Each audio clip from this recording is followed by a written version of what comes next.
Hello everyone, it's Carol here today. Welcome to my channel. I'm here to share with you several sewing theme projects that I created. I was inspired by Kristianne's crafty adventure. She shared with us a tutorial on how to make these fabulous sewing machines. You do not need dies, you do not need a cutting machine. She shows you how to make the templates and how to make the boxes and how to put it all together. It's absolutely fantastic. I had a blast creating mine. I thought of several themes that I'm going to show you here today. I'm going to leave a link below so that you can go and follow along with Kristianne and make some sewing machines yourself. Once you see all the compartments and different drawers in this for Happy Mail, you're going to want to make this. So without further ado, I'm going to start with the first sewing machine I created, which is this one right here. This is some pre-print paper that I had in my stash, and it has a copper foiling on the paper, so I used that, and I also used some burlap for embellishing this sewing machine. So I'm going to show you all the drawers that this sewing machine has. So the first one is this one on the top. This pops open and you have this drawer that opens up, and you can see it's pretty deep to put things in.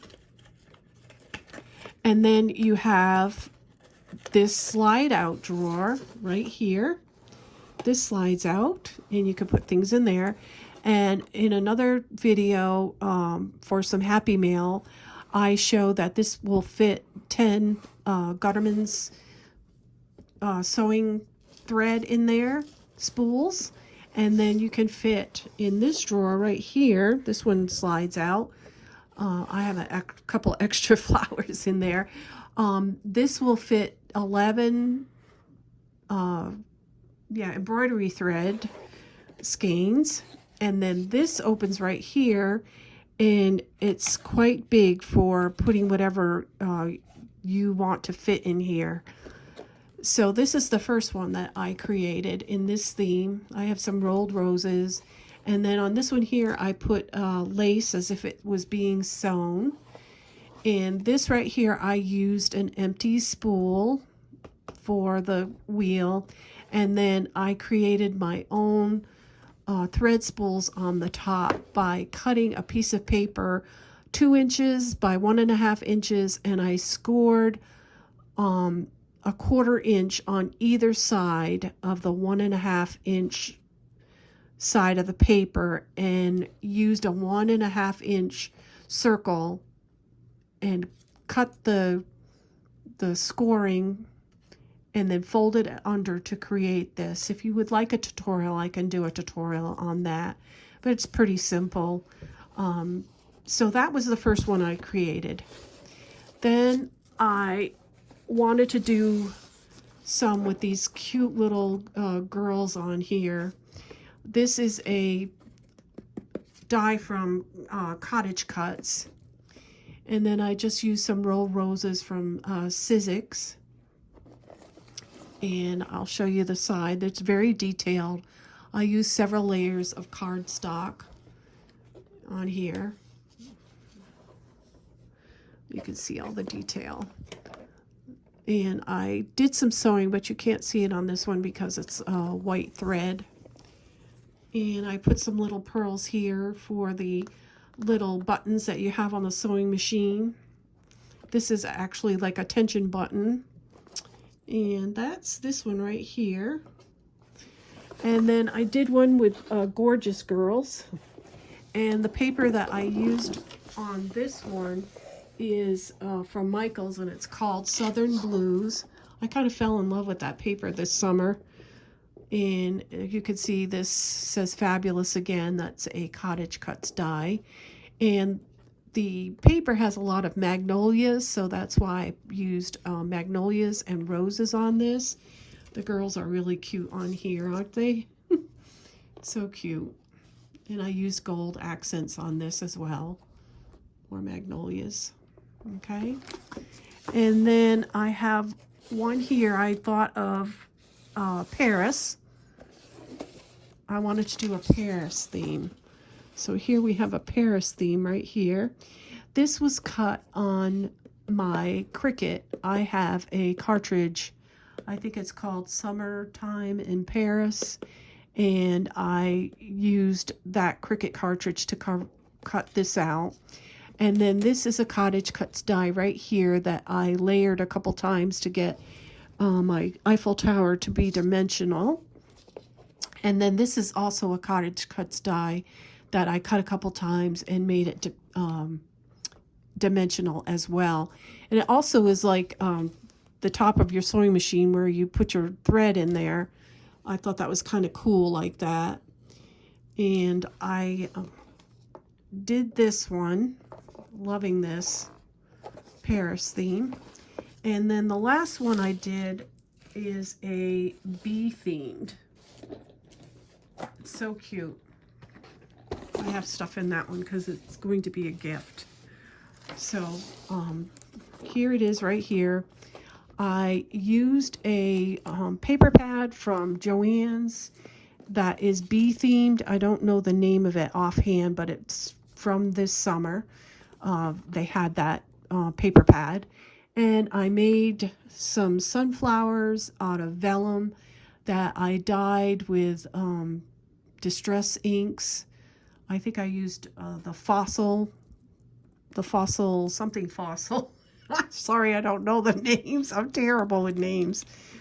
Oh, I don't know. I'll put it down below. So anyway, I distress inked it, and this little die is from AliExpress. And I had these little bee dies in my stash too, and I put them on this sewing machine. This also is another bee die from my stash that I put on there. And then on the top, I made it so I had these little bees that look like they're flying out of the flowers. And I also put the bees on the spool of thread. Fossilized Amber? No. I don't know. I'm tired right now. I've been doing a lot of videoing and oh man. Excuse me. I will put that on below after. Here you go. On the back. Okay. So those are my sewing machines.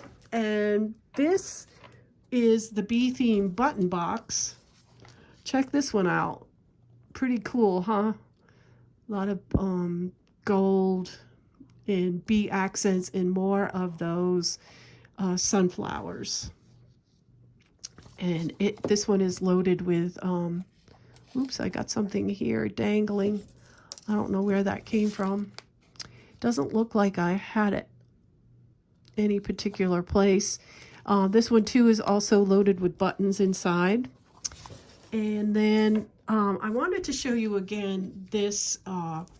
This was inspired by Bona at Live, Laugh, Love, her channel. And she had made these, and I was inspired to make these from her. And you can see that I cut the Tim Holtz die. It's called Sewing Room. I show it in my other video. I cut this out in cardboard and cover it with designer paper, and then cut a whole bunch of notepad paper for the inside. It's really super cute. And made a little dress with lace on it, and did the book binding ring on the top here, put some little fibers in there, decorated it with lace. It's super cute. Another sewing project. And also I did another cantilever box.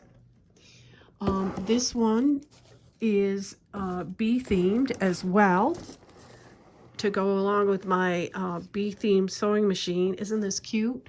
This is a die from Tonic Studios called the Cantilever die set. And I made a box on the bottom, extra box, a drawer, so that I have plenty of room for storage. And now, here we go. And there's these sunflowers again, and bees. This is a little bee from AliExpress. I will leave links to these dies in the comments below. And here we've got bees coming out of these sunflowers, and this opens up like this. I haven't put anything in here yet, but this is what it looks like when you open it. Super, super cute. I'll turn it around so you can see the back. Really cute. I love this. It was fun to make. Okay, and then I have some more, one more set of projects to show you. Here is the Tonic Studios die. Right here, it's called Cantilever Creator Die Set right here. There you go. That was what I just showed you. And then last but not least, I have these right here.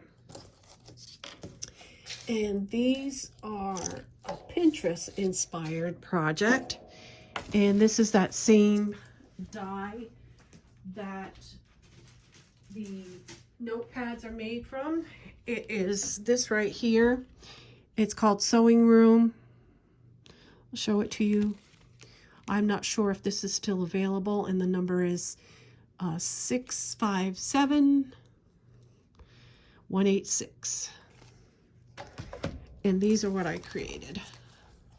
Have these little knickknacks for putting on display in your sewing room. Isn't that cute? This one says hello, and it's got little bees, a little bee on top of her dress. So pretty. I'll show a few of these. I use little spools. Some of them I painted, some of them I left as they were. I had this little die in my stash for the sewing kit, for the scissors, and then I'll turn around on the back. I put buttons and little needles. Isn't that cute? And I'll show this one really quick. Really pretty. I had fun making these. I have this one. This was the Antoinette paper I think I used on that one, and this one was the Peony Bloom from Michaels. All right, and that's it for my sewing theme projects. And I'd like to thank you all for stopping by today. I hope you were inspired to create some sewing theme projects of your own. And until next time, everyone, happy crafting.